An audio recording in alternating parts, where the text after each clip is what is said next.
Let's call the meeting to order if we could. And then if we could just kind of go round,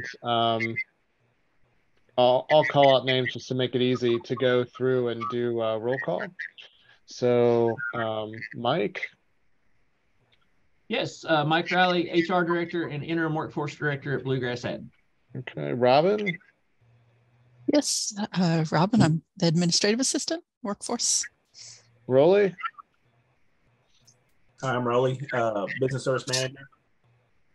Tiffany. Workforce Services Manager. And Dolly. Hey, Dolly, Vice Chair. Hannah. Hannah on mute. We'll skip Hannah. Hannah is there. Sorry, Michael? I'm here. I'm having internet issues. Okay. Michael. Hi, Michael Bushman, CFO. All right. John Doherty. Good afternoon, Chair, I guess. Amtech, whatever. Yeah. Mr. Linville. Ethan Linville, DOD Citizen Rep on the Finance Committee. All right. Jennifer. Hello, Jennifer Hayes, Project Director for the Direct Service Provider. Michelle. Michelle Deans, Partner at MCM CPAs. Stacy. Stacy May, Planning and Information Manager. Camera list today. Apologize. Thank you. No worries. And then Matt Montgomery, Treasurer of the Workforce Board. So let's jump right in. I think today was just a special called meeting to go through the budget and get that approved for fiscal year 24. So Michael, are you taking us through that today with your very studious looking good glasses? No, I will kind of, let me share my screen here. So I'll kind of walk through kind of the reasoning, what we did, and how we got some of these numbers here. Let's see.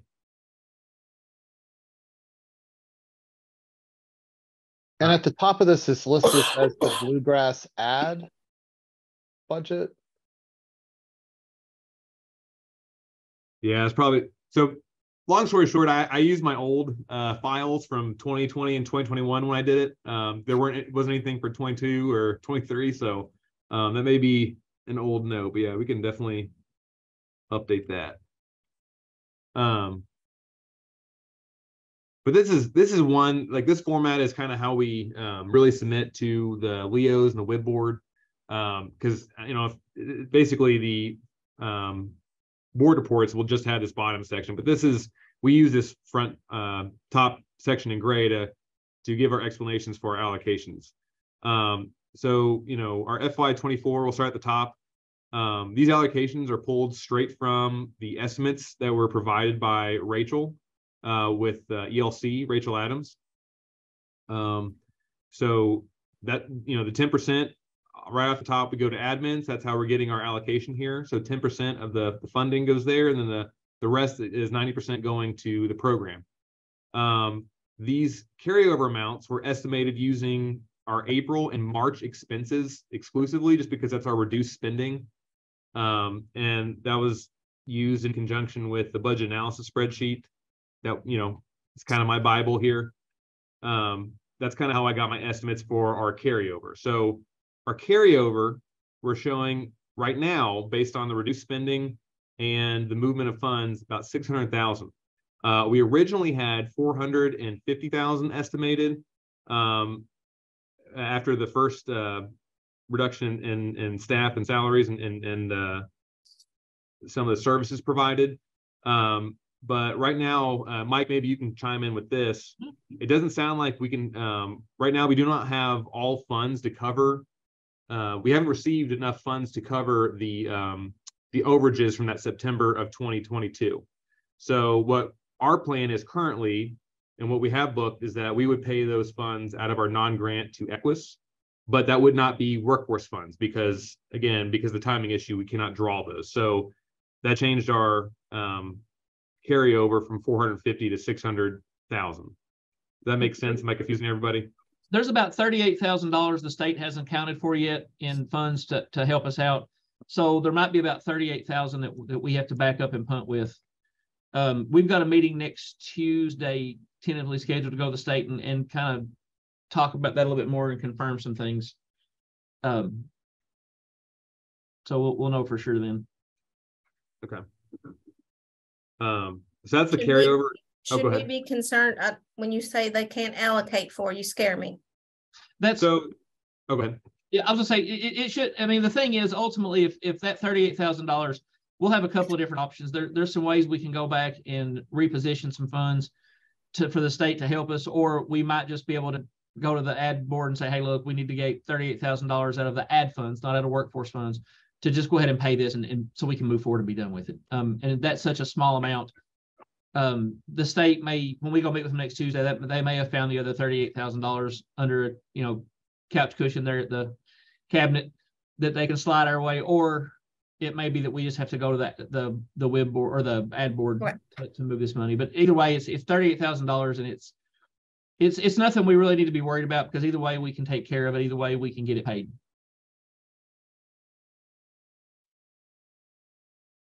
Okay. So that's the revenue side. That's how we get our allocations. So our total funding that we will have available with our new program year allocations with the carryover from FY23, we're looking right about 3.4 million. So that's what we're thinking. We're going to have total funding for both Bluegrass Ad and for Equus. Our operating costs. So just a few things of note. We had large jumps in the fees, the total fees here. That's 59,000. That was bumped up due to the VR headsets, which I thought originally we purchased, but after talking with Mike, we leased those. So that's an annual lease for this VR headset. So that is why that budget line is higher this current year. And then another thing of note, that we had discussions with Equus about, we've always paid the rent at the career centers, but they would pay utilities on their side. So in this career center line, that bumped up from last year of 180,000 to 225, because we're going to pick up, I think we discussed internally and with Equus as well, that we're going to pick up the utilities. We're going to pay rent utilities at all career centers.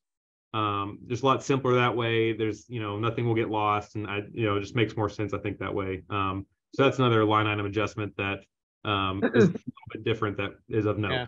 And what was it last year? Last year it was 180,000. Okay. So what that also will include, and I've got it for an informational item for tomorrow. They raised the rent in Danville on the square footage. So that's going to go up anyway, because we're going to have to, they raised it from, I think it's $1,250 to $1,450. They raised our rent in Danville. So we're going to have a little bit more cost per square foot in Danville for the career center. And plus we're going to have a little bit more expense because of the additional space in Lexington. So the other reason we wanted to bring that utility money into to us to track that instead of Equus doing it coming back. So now you're going to have, like, for example, in Lexington, the state will be paying us back a prorated amount of utilities. They'll be paying us back a share on rent. They'll be paying us also, I believe, in the Georgetown, but Richmond office, we're going to be getting a check from them as well, because they're putting staff there.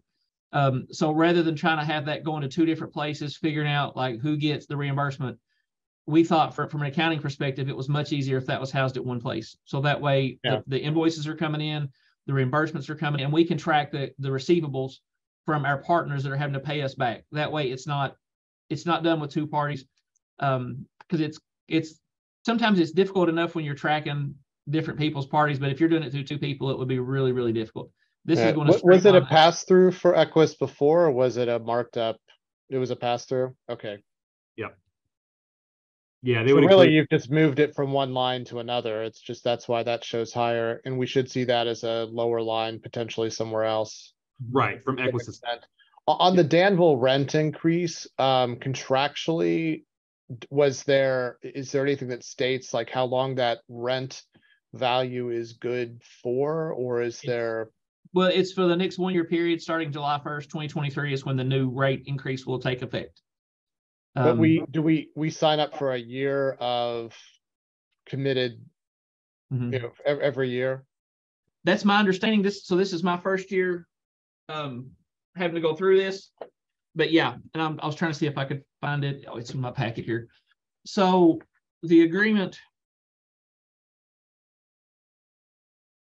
I'll have to reprint it because somehow it's gotten moved off my desk. But yeah, it takes effect July 1st, 2023, moving forward. And I'm sure that we do these every year. Again, this is my first year having to sign these, but I'm sure it's a year-to-year agreement. Okay. Yeah, and I mean, I wouldn't want to sign up for a higher rate for multiple years right now, because I know our year one here is going to be a little tough, but maybe something we should think about is just to try to help us flatten this out. Is there a longer term lease we could sign? Does it make sense based on what we need, what we have, that would lock in the rates a little better for you? Do we hold that lease directly, or is that one of the subleases with the state? It's at least with the state. Okay. Yeah, the Danville office, and Wayne is the one who sent it. He sent it to Todd, and then Todd sent it to me. We're seeing your teams. Yeah. All right. Everything else is fairly standard. The phones have virtually not changed. We did add some board support. So any staff, you know, we're kind of estimating about 4 people going to SETA from the board this year. So we put 8,000 in the board and Leo support. Professional development, we left. And why is that different than staff travel? Because the board, the BGWIB Leo support is if board members want to go. So that way we've kind of got it. If 2 of the board members want to go to SETA, we've got it. So 2 could go in the spring, 2 could go in the fall, and then so it's a separate line item for board staff versus actual board. And they want to see it accounted for. State, when they do the monitoring, they want to see board member travel versus staff travel and so on. So yeah, so we have a whole separate category for it. And then the internal staff trainings and professional development, we left about 20,000. It's fairly consistent with the last 2 years. You know, this is about average. You know, what would we say, Mike? 5 total, 4 in fall, or 3 in fall. Yeah, probably 2 or 3 staff to go this fall to SETA, 2 or 3 in the spring, and that leaves us money for other, like the Chamber of Commerce trainings that they do in state. And other partner trainings in state that we try to go to. All right. All right. So moving on to this is the EQUA sections. So we have program delivery costs and one-stop operator costs. So full disclosure, these are definitely rough estimates. So we have not gotten the official, and no fault of their own, from EQUIS, because we just got our full allocations and numbers for them to have their budget. So they're just now kind of got their updated numbers. But I spoke with Kathy Joe, the project accountant, and to kind of show you all what I did is I kind of took her budget that she submitted to corporate, and used the total budget line items here, and I applied our estimated allocation per program. So that's something we do internally, and that's also applied with our operating costs. Historically, that's based on enrollments and participants in the programs. So total enrollments, and then we, how many are adult, that's that percentage. So that's applied for virtually any cost. If we have supplies, it'll be split amongst adult, dislocated worker, and youth. That's always how we've done it. So what I did is I kind of took Kathy Joe's rough estimate on her budget, and I applied that same allocation method that I use for operating down here as well. Now, obviously, some things are unique, like youth. Obviously, you can't do that. It's just youth work experience and adult and dislocated worker and so on. But just to kind of shed some light on that. And then the biggest note, I guess, is something we've had to do. We had to do this the first year we had, and it was ResCare at the time. We were still working on the budget. We had a preliminary, and what I'm going to recommend to this committee right now, bottom line, you want your total budget for EQUIS to be the same, but they're going to basically shift these line items in here. So all these program delivery costs, they may need to internally budget how they see best fit, because obviously I prepared this, not them. This is not from them. I got the totals a little bit from them, but the way it's split per program was from my allocation. And then same thing with One Stop Operator. I basically mirrored last year's budget. So if they're changing anything, that'll also be reflected. But bottom line, the total that we are giving them should not change. Does that make sense? Like the total that we're giving to Equus should not change, just these line item shifts. Yeah. And well, I think that was going to be my question. What is the requirement as we get to, in advance of having finalized numbers, what's the requirement for the approval and what's the recommendation of the board? I think what we're saying is this is a high level budget that we would be asked to approve. And then there would be a later date where there'd be like the final budget. Right. I highly recommend. We did that again. I think it was maybe 2019, 2020 when we had to do that.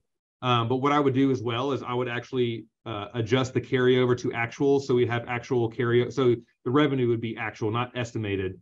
And then same thing with their, yeah. So we would, I think the original motion back then was to approve this budget, I guess.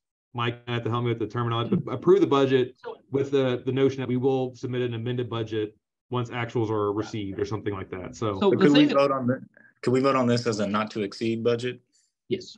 Yeah. So there you go. That's my recommendation is, like, for example, if you look at program delivery costs plus one-stop operator costs, that's 1.576 million.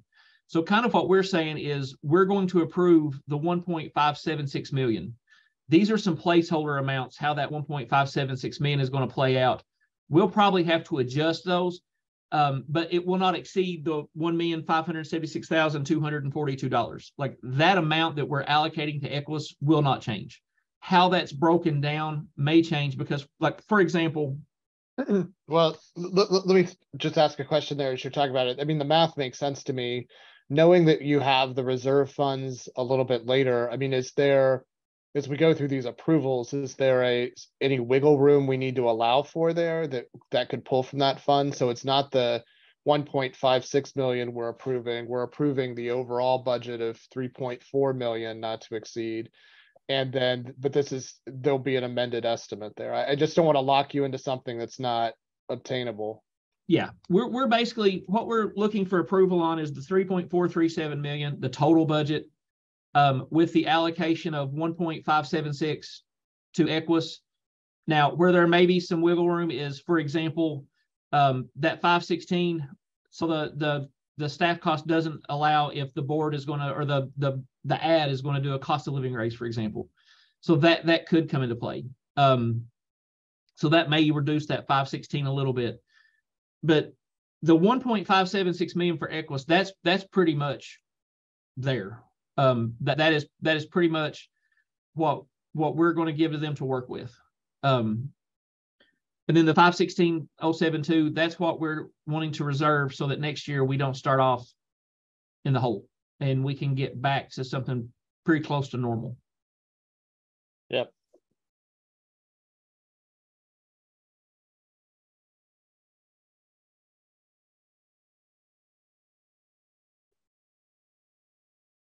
So in comparison to the budget last year, obviously the program costs and things are down because we don't have the carryover. But it's hard to evaluate this budget when we don't have the prior year actual next to it. Next year, maybe I would suggest having, an estimated prior year actual, or at least an estimate or last year's budget next to it, so you can kind of see where we are. But what changed? Like, what are the biggest areas of change? And you've hit some of them, but is anything that you didn't mention basically the same as it was last year? So really, operating costs, they're in and out. That is very, very consistent. And that, again, really the issue was that we just gave Equus more money than we had. And that's really the biggest issue. So no, really, other than us picking up the utilities at the Career Center and the new $25,000 for the headsets, this is pretty dang close to what it's been the last 10 years, really. Really, so the change really is in program. Yes, exactly. It truly is. Okay. And One Stop Operator, I thought it was pretty reasonable to take last year. I mean, that for Todd's expenses, they're not going to change hardly at all. So that I think that's going to be fairly close to what it will be for actual. It's really this program delivery cost section that maybe things will shift up or down. But even that, I think it's still a reasonable estimate, I think. But in total, the program is less than last year. Yes. Yeah. So because we have to save money and all. Yeah. Like, for example, one big one is work experience for adults, dislocated worker. This year, that line item is $200,545. And last year, I think we had over $800,000 budgeted for that. Yep. And we just simply don't have it. Right. But all the operating expenses are all basically the same as they were. It is program that has gotten cut. Yes. Okay.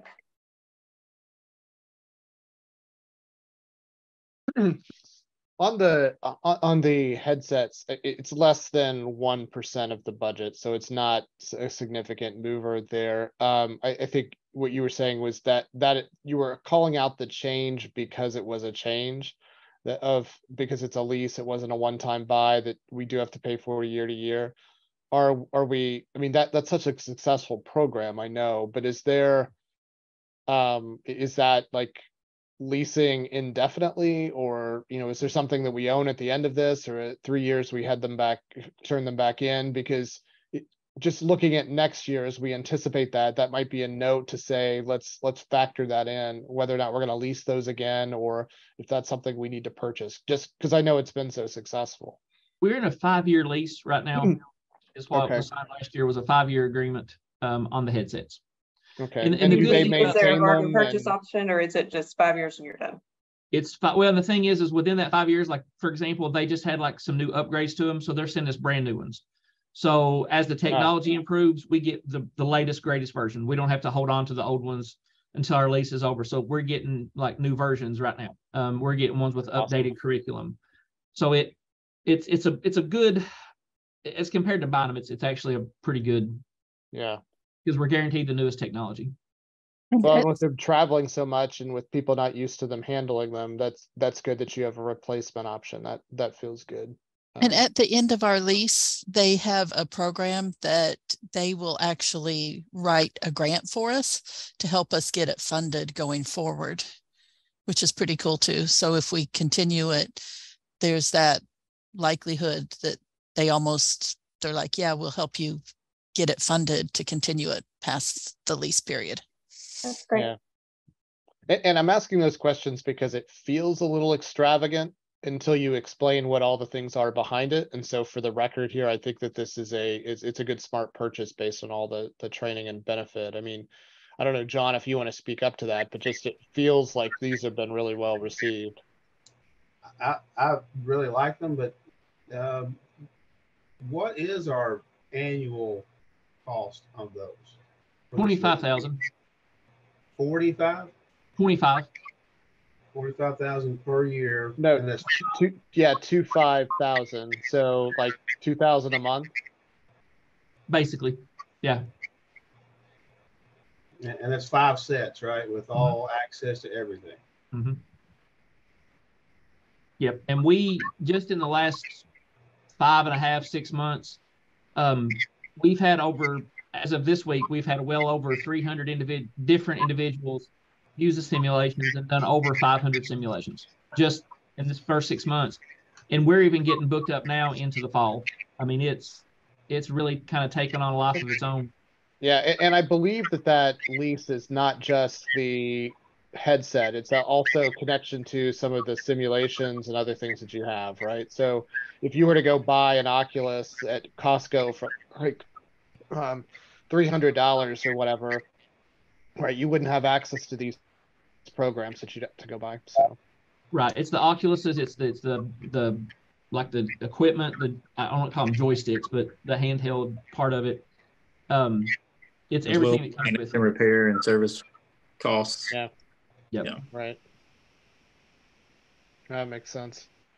All right. Any other questions on the budget overall? I'm not exactly sure I'm getting the program I know we overspent, but I'm not, the delivery cost, it is so drastic from the prior budget, which I pulled just now.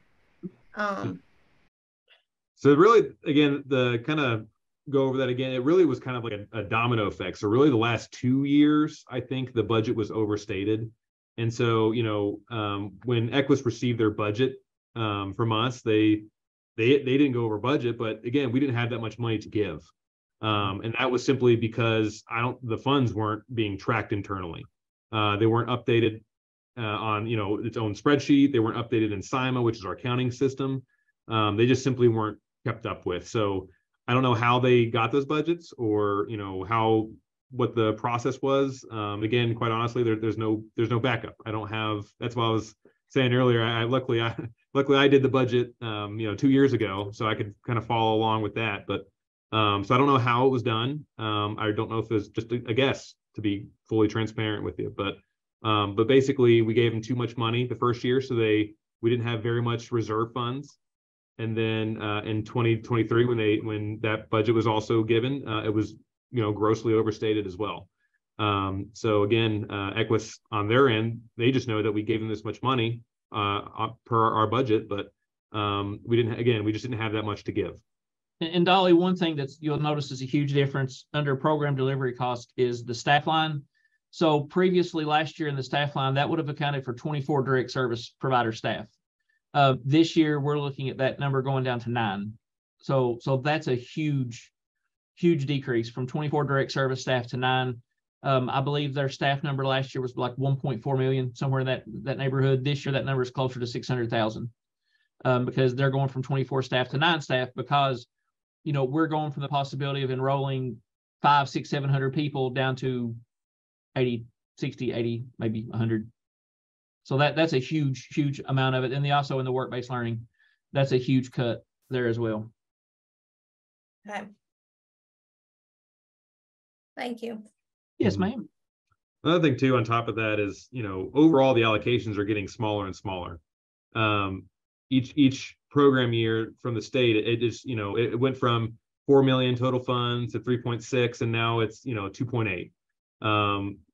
And like, you know, obviously in this current 2.8, a lot of that is from is calculating the overages from the September invoices.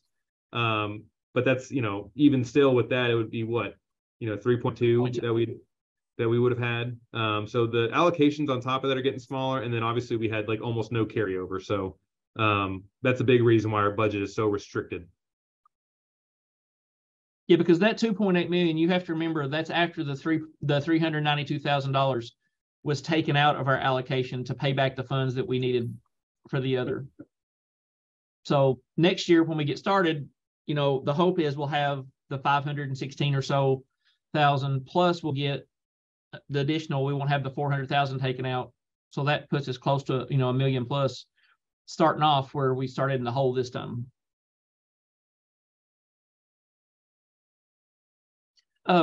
Just one other thing, just so I can make sure that we all, you know, understand a lot of this. So also an operating cost, one of the things that we did was we reduced the amount of time for the workforce director. So that also helped us lower our admin cost to get it in line with where the category needed to be. So what this has us being able to do is to bring on a workforce director January 1st. That would be 6 months. So, I mean, if you all are okay with that, you kind of have me until January 1st. And there's no, I'm free. There's no cost for me.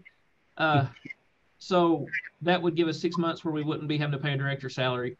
And then we could look at bringing a new director on the beginning of the new year, January 1st. And hopefully by then we'll have made all the transitions, all the difficult things will kind of be ironed out a little bit smoother. Because there will be some transitions going from what we've had to go into where we're at now. And hopefully by January 1st, we'll have all of that lined out. We'll be in a good spot and somebody else can come in and go with it. Yeah, I think that's, you know, a conversation that needs to be had during the full board, that, you know, that time span for the director replacement. But that, yeah, I can see that. Yeah, it just I'm it not just sure helps what us, their thoughts will be. So yeah. it helps us spread that budget out a little bit further.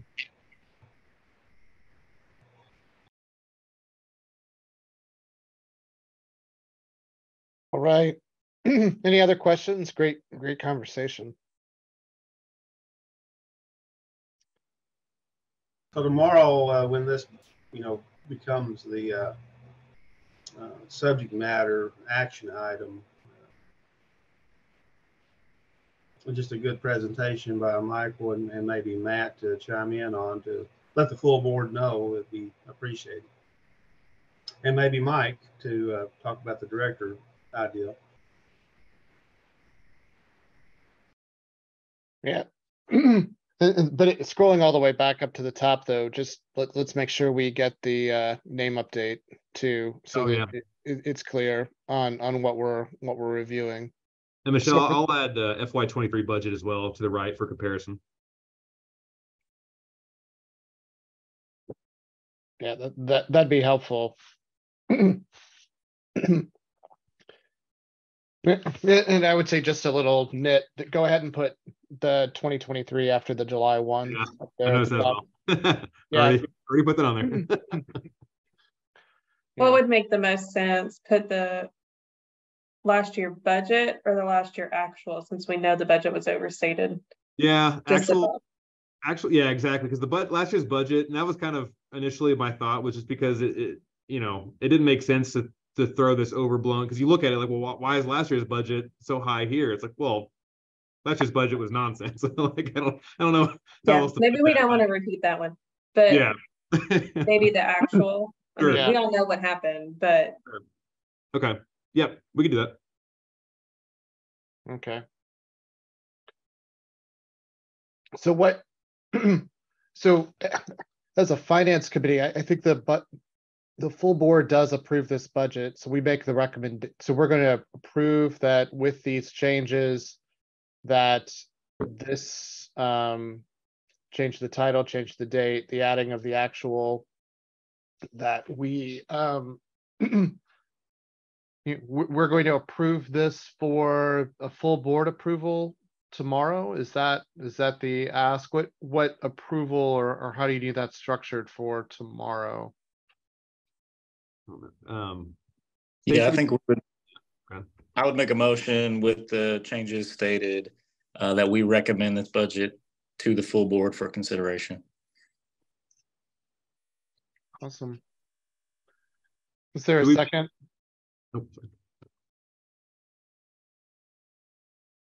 I can't see everyone. I'll second. Thank you. And then all in favor? All right. Any opposed? Okay, motion carries. And I think that was it for us today, unless there's other discussion.